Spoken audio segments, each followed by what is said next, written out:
Hello and welcome to biology Pathshala. Class 11th के chapter अब हम लोग डाइजेस्टिव सिस्टम के बारे में बात करेंगे।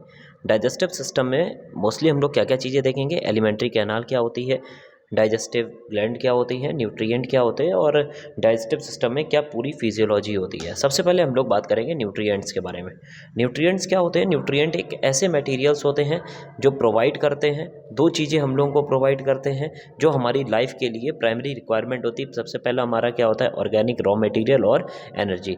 तो न्यूट्रिएंट वो मटेरियल्स होते हैं जो हमको दो चीज़ें मोस्टली ज़रूरी जो हमारी लाइफ के लिए होती हैं वो देते हैं। सबसे पहला मटेरियल होता है रॉ मटेरियल और दूसरा क्या होता है? एनर्जी होती है। अगर हम देखें न्यूट्रिएंट मोस्टली जो होते हैं उसके दो तरीके के कंपोनेंट होते हैं। एक मेजर कंपोनेंट होता है, एक कैसा होता है? Minor component. मेजर कंपोनेंट ऐसे न्यूट्रिएंट जिनकी बॉडी को ज़्यादा रिक्वायरमेंट होती है उनको मेजर कंपोनेंट बोलते हैं, और जिनकी कम रिक्वायरमेंट होती है उनको हम लोग माइनर कंपोनेंट्स बोलते हैं। मेजर कंपोनेंट कौन कौन से हो गए? कार्बोहाइड्रेट हो गया, फैट हो गया, प्रोटीन्स हो गया। जबकि माइनर कौन से होते हैं? विटामिन्स हो गया और मिनरल्स हो गया। न्यूट्रिशन का मतलब क्या होता है? ऑल प्रोसेसेस, वो सभी प्रोसेसेस बाय विच जिसमें लिविंग ऑर्गेनिजम्स को क्या मिलता है? ऑर्गेनिक रॉ मटेरियल और एनर्जी। जो न्यूट्रिएंट्स हमको देते हैं उसको लेने की जो प्रोसेस होती है वो हमारी क्या होती है? न्यूट्रिशन होती है। अब हम लोग बात करेंगे न्यूट्रिशन जो होता है वो कितने टाइप का होता है। न्यूट्रिशन दो टाइप का होता है, एक हमारा हेटरोट्रॉफिक होता है, दूसरा हमारा क्या होता है? ऑटोट्रॉफिक। हेटरोट्रॉफिक न्यूट्रिशन क्या होता है? हेटरोट्रॉफिक न्यूट्रिशन वो होता है जिसमें एनर्जी या फूड के लिए एक ऑर्गेनिज्म डिपेंड होता है किस पर? अदर ऑर्गेनिज्म पर डिपेंड होता है। इस तरह का न्यूट्रिशन हमारा क्या कहलाता है? हेटरोट्रॉफिक न्यूट्रिशन कहलाता है। इसके कई सारे टाइप्स होते हैं। सबसे पहला हमारा जो होता है वो होता है सेप्रोट्रॉफिक। सेप्रोट्रॉफिक ऑर्गेनिजम्स मतलब ऐसे ऑर्गेनिजम्स जो फूड को या फ्लूइड को एब्जॉर्व करते हैं किसी दूसरे ऑर्गेनिज्म की बॉडी की सरफेस से। मतलब कुल मिला के आप ये बोल सकते हो ऐसे ऑर्गेनिज्म जो अपना न्यूट्रिशन डेड ऑर्गेनिज्म मैटर से या फिर डिके ऑर्गेनिज्म ऑर्गेनिक मैटर से अपना न्यूट्रिशन लेते हैं, ऐसा न्यूट्रिशन क्या कहलाता है? सेप्रोट्रॉफिक कहलाता है। अगर वो डेड ऑर्गेनिज्म या डेड ऑर्गेनिक मैटर वो अगर प्लांट से लेते हैं तो सेप्रोट्रॉफिक कहलाता है, और अगर वो एनिमल से लेते हैं तो सेप्रोजोइक कहलाता है। Means nutrition from animal, nutrition from plant. Nutrition from animal से जो लेते हैं डेड हो वो सेप्रोजोइक न्यूट्रिशन कहलाता है। कौन कौन से एनिमल्स होते हैं? ट्रिपनोसोमा हो गया और टेपवॉर्म हो गया। जबकि सेप्रोट्रॉफिक वाले दो तरह के न्यूट्रिशन होता है वो मोस्टली कौन लेते हैं? फंगस लेते हैं, जिनमें सबसे पहला हमारा कौन सा हो गया? राइजोपस हो गया। होलोट्रॉफिक न्यूट्रिशन क्या होता है? जिसमें जो भी फूड मटेरियल लिया जाएगा वो डायरेक्ट माउथ के द्वारा लिया जाता है, चाहे वो सॉलिड हो चाहे वो लिक्विड हो। इस तरह का न्यूट्रिशन क्या कहलाता है? होलोट्रॉफिक कहलाता है। जिसमें ऐसा एनिमल जो अपनी लाइफ साइकिल में पहले तो खुद खाना बनाता है, मीन्स प्लांट लाइफ जीता है, बाद में दूसरों पर डिपेंड होता है, मीन्स एनिमल लाइफ जीता है। तो दोनों मोड जिसमें प्रेजेंट होता है, इस तरह का न्यूट्रिशन हमारा कहलाता है मिक्सोट्रॉफिक न्यूट्रिशन, जो हमको किस में देखने को मिलता है?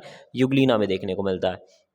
उसके बाद हम बात करते हैं पैरासिटिक न्यूट्रिशन। तो पैरासिटिक न्यूट्रिशन क्या होता है? पैरासिटिक न्यूट्रिशन वो न्यूट्रिशन होता है जिसमें एक ऑर्गेनिज्म दूसरे ऑर्गेनिज्म की बॉडी के अंदर रहकर या बॉडी से बाहर रहकर न्यूट्रिशन लेता है। ऐसा न्यूट्रिशन हमारा क्या कहलाता है? पैरासिटिक। दो टाइप का होता है, एक एंडो पैरासिटिक और एक एक्टो पैरासिटिक। एंडो मतलब ऐसे पैरासाइट्स जो बॉडी के अंदर रहकर न्यूट्रिशन लेते हैं एंडो पैरासिटिक, बाहर रहकर लेते हैं तो एक्टो पैरासिटिक। अगला आता है सिम्बायोटिक न्यूट्रिशन। सिम्बायोटिक न्यूट्रिशन का मतलब क्या होता है? जब दो ऑर्गेनिज्म मिलकर न्यूट्रिशन लेते हैं, ऐसा न्यूट्रिशन हमारा कहलाता है सिम्बायोटिक न्यूट्रिशन कहलाता है। मीन्स दो ऑर्गेनिज्म के बीच में आपस में बॉन्डिंग हो गई हो न्यूट्रिशन के लिए। इसके एग्जाम्पल है जूक्रोलेरा और हाइड्रला। अब हम बात करते हैं ऑटोट्रॉफिक न्यूट्रिशन। ऑटोट्रॉफिक न्यूट्रिशन मतलब कि ट्रॉफिक मतलब न्यूट्रिशन होता है, ऑटो मतलब अपने आप, मतलब सेल्फ प्रोड्यूसिंग। इसको प्रोसेस को हम लोग क्या बोलते हैं? फोटोसिंथेसिस। मीन्स अगर अपने आप कोई ऑर्गेनिज्म खाना बनाता है with the help of energy, ये हमारा क्या कहलाता है? ऑटोट्रॉफिक न्यूट्रिशन कहलाता है। ऑटोट्रॉफिक न्यूट्रिशन की अगर हम बात करते हैं तो हम लोगों ने दो वर्ड सुने हैं, एक कीमोसिंथेसिस और एक फोटोसिंथेसिस। कीमोसिंथेसिस का मतलब है कि फूड बनेगा, किसकी हेल्प से बनेगा? एनर्जी की हेल्प से। लेकिन ये एनर्जी किससे निकलती है? केमिकल कंपाउंड के ब्रेकडाउन से। तो केमिकल कंपाउंड के ब्रेकडाउन से जो एनर्जी निकलती है, उस एनर्जी से जो फूड बनता है, ये प्रोसेस क्या कहलाती है? कीमोसिंथेसिस कहलाती है। जो कुछ बैक्टीरियाज वगैरह करते हैं, कौन करते हैं? बैक्टीरियाज, जैसे नॉन सल्फर बैक्टीरिया हो गई, ये सब बैक्टीरियाज जो है किसके एग्जांपल होते हैं? कीमोसिंथेसिस के एग्जांपल होते हैं। लेकिन अगर हम बात करते हैं फोटोसिंथेसिस की, तो फोटोसिंथेसिस में जो फूड बनता है वो किससे निकलता है? उसमें जो एनर्जी यूज होगी वो किससे आएगी? सनलाइट से। अब दो चीज़ें हैं, इस फूड के बनने के लिए या एनर्जी के निकलने के लिए जो रॉ मटेरियल हम यूज़ करते हैं, उस रॉ मटेरियल में अगर वाटर प्रेजेंट है तो ऐसा फोटोसिंथेसिस हमारी ऑक्सीजेनिक फोटोसिंथेसिस होती है। अगर वाटर की जगह H2S होता है तो हमारी ये एनऑक्सीजेनिक फोटोसिंथेसिस होती है। उसके बाद हम बात करते हैं डाइजेस्टिव सिस्टम के एवोल्यूशन की। डाइजेस्टिव सिस्टम में एवोल्यूशन हम देखते हैं दो तरीके से होता है। मीन्स या तो सेल के अंदर न्यूट्रिशन होगा, मीन्स डाइजेशन की प्रोसेस होगी, या सेल के बाहर होगी। सेल के अंदर जैसे हमने सुना है कि अमीबा में एक फूड वैक्यूल होता है। अब अमीबा एक यूनिसेलुलर ऑर्गेनिज्म है, और यूनिसेलुलर का मतलब है कि सेल के अंदर फूड जा रहा है और फूड के उसी के अंदर क्या हो रहा है, ब्रेक डाउन हो रहा है, सब कुछ सारी प्रोसेस हो रही है। मीन्स सेल के अंदर न्यूट्रिशन हो रहा है। ऐसा न्यूट्रिशन हमारा क्या कहलाता है, ऐसा डाइजेशन क्या कहलाता है, इंट्रासेलुलर डाइजेशन कहलाता है। सेम ऐसा ही हमको पॉरीफेरा में देखने को मिलता है। पॉरीफेरा में हमको देखने को मिलता है कि वहाँ पर स्पंजोसील कैविटी होती है। अब क्योंकि स्पंजोसील कैविटी होती है वो सेल्स से बनती है, तो हम कहते हैं कि इसके अंदर भी कैसा डाइजेशन होता है, इंट्रासेलुलर। लेकिन हमको एक्स्ट्रा सेलुलर देखने को मिलता है जब हम लोग किंगडम एनिमेलिया के आगे फाइलम में पढ़ते हैं। कहाँ पर, प्लेटिहेल्मिन्थीस। तो प्लेटिहेल्मिन्थीस में फर्स्ट टाइम माउथ देखने को मिला था, और उस माउथ में हम लोगों को देखने को मिला था कि एक ही पोर था, वो का था माउथ।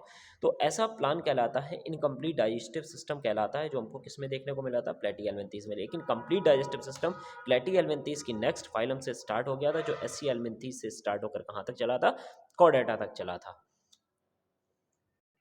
अब हम लोग इसकी बात करेंगे डाइजेस्टिव सिस्टम की। तो डाइजेस्टिव सिस्टम में हम लोग दो तरह से पढ़ते हैं। सबसे पहले डाइजेस्टिव सिस्टम में देखते हैं एलिमेंट्री कैनाल क्या होती है, और उसके बाद क्या देखते हैं, डाइजेस्टिव ग्लैंड। एलिमेंट्री कैनाल जो स्टार्ट होती है वो हमारी कहाँ से स्टार्ट होती है, माउथ से लेकर कहाँ तक स्टार्ट होती है, एनस तक। कहाँ तक स्टार्ट होती है, एनस तक। तो माउथ से लेकर जो ट्यूब चलता है, जो माउथ से लेकर एनस तक चलता है, उस पूरे को हम लोग क्या बोलते हैं, एलिमेंट्री कैनाल बोलते हैं। माउथ में क्या होती है, वक्कल कैविटी, उसके बाद फेरिंग्स आता है।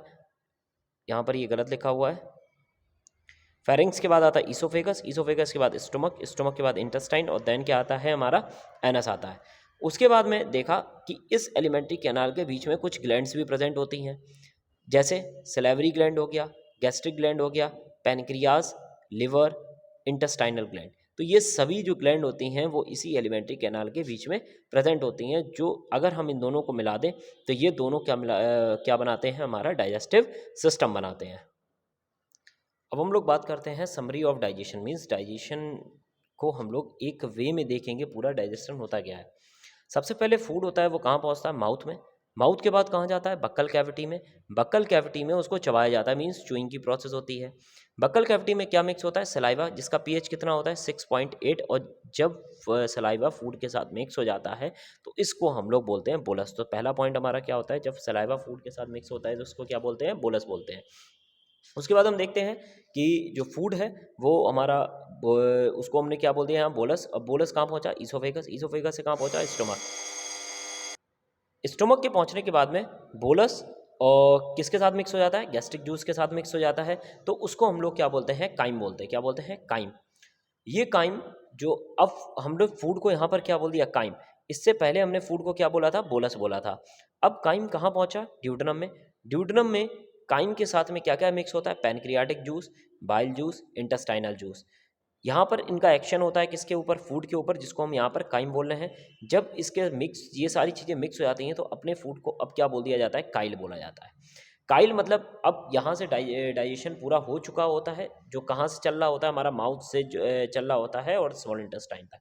अब फूड जितना डाइजेस्ट हो जाता है वो अब अपने कॉम्प्लेक्स स्ट्रक्चर से सिंपल स्ट्रक्चर में ब्रेक डाउन हो जाता है। अब जो ब्रेक डाउन सिंपल फॉर्म में हो गया है उसको स्मॉल इंटेस्टाइन क्या करती है, एब्जॉर्ब करती है, और एब्जॉर्ब करके ये अपनी एक ब्लड वेसल्स के अंदर पहुंचाती है, और उस ब्लड वेसल्स को हम लोग बोलते हैं hepatic portal vein. Hepatic portal vein जितना भी एब्जॉर्ब फूड होता है उसको कहाँ ले जाती है, लिवर में। लिवर से कहाँ पहुँचता है, हिपैटिक वेन द्वारा कहाँ पहुँचता है, हार्ट तक। हार्ट क्या करता है, पूरी सेल में इस सिंपल कंपाउंड या सिंपल फॉर्म फूड के इसको क्या कर देता है, डिस्ट्रीब्यूटेड कर देता है। डिस्ट्रीब्यूटेड करने के बाद में हम देखते हैं कि जब सेल तक पहुंचा तो सेल ने उसको यूज़ किया एनर्जी प्रोड्यूस करने में, और ये प्रोसेस क्या कहलाती है, एसिमिलेशन। क्या कहलाती है, एसिमिलेशन। उसके बाद जितना भी फूड जो है वो बचा हुआ है, जो डाइजेस्ट नहीं हुआ या एब्जॉर्ब नहीं हुआ है, उसको हम लोग क्या करते हैं, बॉडी से बाहर निकाल देते हैं, और ये प्रोसेस कहलाती है एजेशन। तो हमने देखा कि सबसे पहले फूड लिया तो कौन सी प्रोसेस हुई, इंजेशन, INGESTION, इंजेशन। यहाँ से यहाँ तक सारी चीज़ें मिक्स हुई, कई सारे जूसेस मिक्स हुए, जूसेस में इंजाइम होते हैं, यहाँ क्या हुआ, डाइजेस्ट हुआ, इसलिए यहाँ तक की प्रोसेस क्या कहलाती है, डाइजेशन। डाइजेशन के बाद में चीज़ें एब्जॉर्ब हुई तो एब्जॉर्प्शन, एब्जॉर्प्शन के बाद में चीज़ें सेल तक पहुँची, सेल ने उसको यूज़ किया तो एसिमिलेशन, और उसके बाद में जितना बॉडी का वेस्ट बचा हुआ है उस फूड का उसको हमने बाहर निकाल दिया, प्रोसेस क्या कहलाई, इजेशन कहलाई।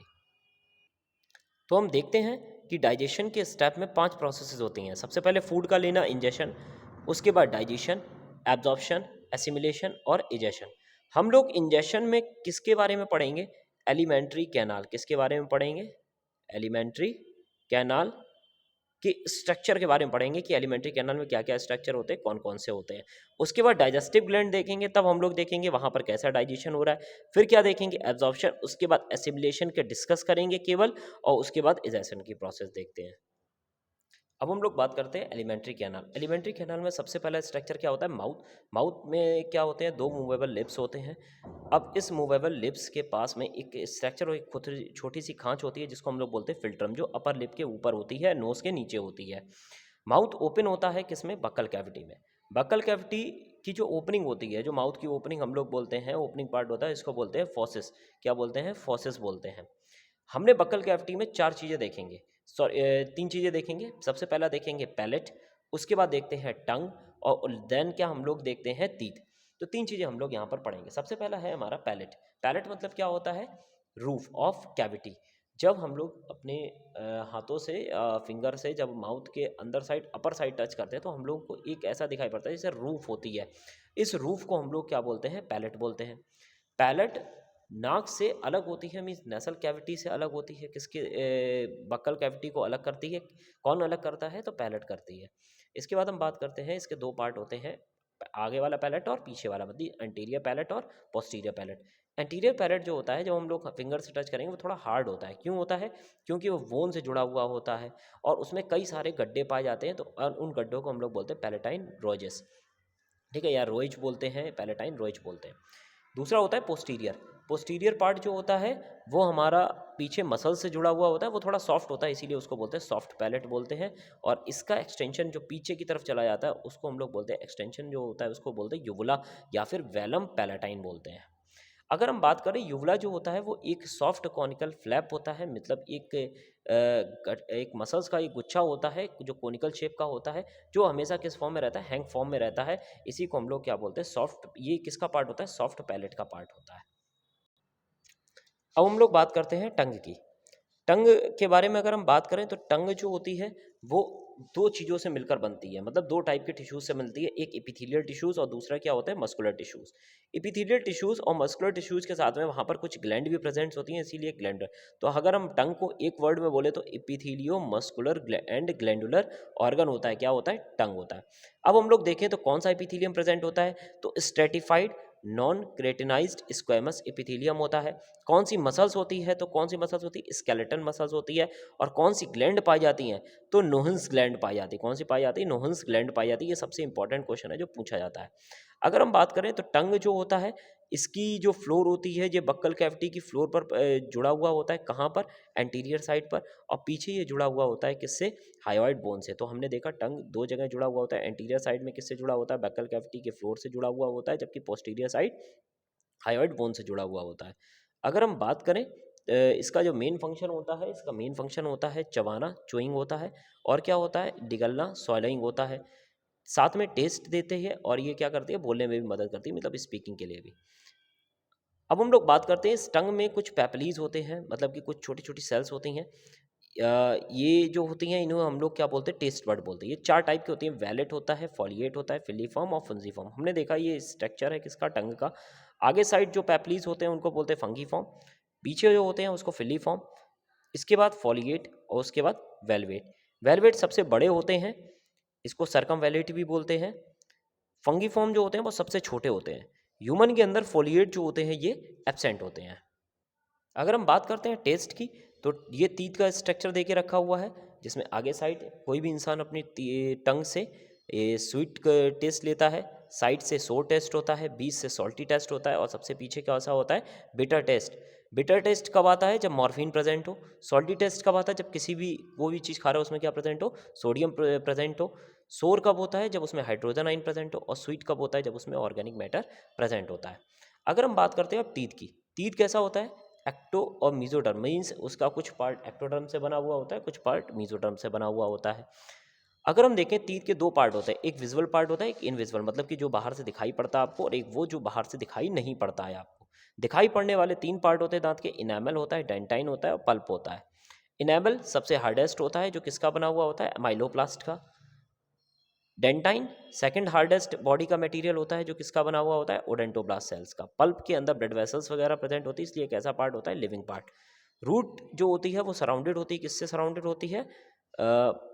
सीमेंटिंग लेयर के द्वारा, जिसको हम लोग बोलते हैं पेरिओडेंटियल मेम्ब्रेन बोलते हैं। अगर हम देखें जो टीथ जो होता है इसको हम लोग कुछ क्लासीफाई करते हैं, मीन्स अटैचमेंट के बेस पर ये तीन टाइप के होते हैं, एक्रोडोंट, प्लूरोडोंट, थिकोडोंट। मीन्स अगर दांत आपके रूट में अटैच नहीं है, मतलब कि उनमें रूट प्रेजेंट नहीं है, वो डायरेक्ट लेयर से अटैच्ड है या मैक्सिला बोन से, तो हमारी ये कहलाते हैं दांत एक्रोडोंट।